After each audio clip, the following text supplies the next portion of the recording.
السلام عليكم ورحمة الله وبركاته، أسعد الله مساءكم بكل خير. النهاردة وقت رد الجميل، عايزين نرد الجميل الدكتور كريم علي. الدكتور كريم علي أو من أول الناس في الوطن العربي اللي اتكلمت عن الكيتو واتكلمت عن الصحة وغيرت الناس كلها. أنا كنت مريض ضغط وكان وزني 120 كيلو تقريبا.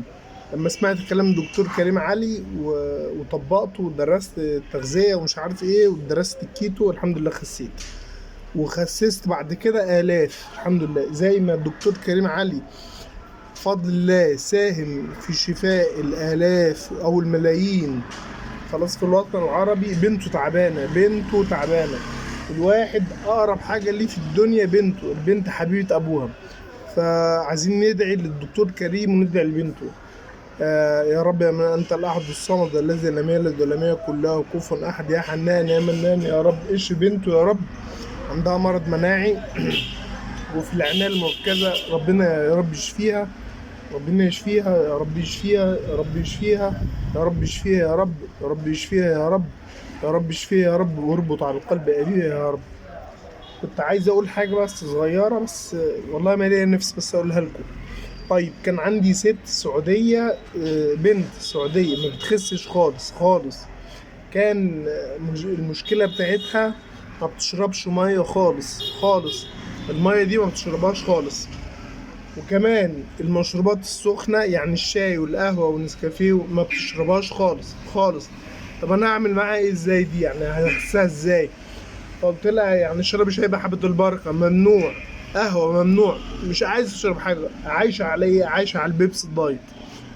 طيب البيبس الدايت طبعا فيه اسبرتام وده مضر جدا، المهم يعني بس طبعا الاضر السمنة. فقلت له طيب ماشي، تشربي مشروبين يعني متلجين كركديه حاجة، مثلا عصير فراولة كده. قالت لي ماشي.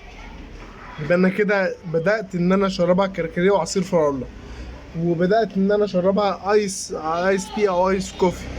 فبدأت تشرب، وتشرب طبعا حاجة ساقعة. فمجموع اللي هي بتشرب المشروبات يعني لترين. مشينا كده كده واحدة واحدة لحد ما دخلنا عندهم نوع مية كده حلو في السعودية، فابتدت تشربه. فابتدينا نخش في 3 لتر. لما دخلنا 3 لتر الحمد لله الوزن نزل. أول حاجة كان عندها إمساك قاتل قاتل، خلاص قاتل. الحمد لله الإمساك ماشي بعد ما المية دخلت في النظام بتاعها، وابتدت تتغير وابتدت تبقى حلوة. الحمد لله ابتدت تبقى حلوة في الدايت. الحمد لله تقريبا وصلنا شهر خسينا 5 كيلو بس. كانت فرحانة جدا يا بنت، وكانت عندها ظروف صحية تانية والحمد لله اتحسنت. يعني أول شهر 5 كيلو، تاني شهر تقريبا 14، لحد ما تقريبا في 3 أشهر وصلت للمثالي. أنا عايز أقول بس حاجة، مفيش مشكلة إلا ما ليها حل في الدايت. مفيش مشكلة إلا ليها حل، ومفيش مرض إلا ما ليه حل. الرسول صلى الله عليه وسلم بيقول ما أنزل الله من داء إلا له دواء، عرفه من عرفه وجهله من جهل. مش شرط اللي يعرفه ده يبقى طبيب او يبقى استشاري. ممكن يبقى واحد عادي جدا، ممكن يبقى واحد عادي جدا يقول لك وصفة طبيعية كده تخس بيها. انا بشرب شاي بحبة البركة، انت بتشرب ايه؟ اشرب كده زيي وانت يبقى كويس جدا. متنسوش تدعوا لبنت الدكتور كريم بالله عليكم. خلاص، ربنا يشفيها.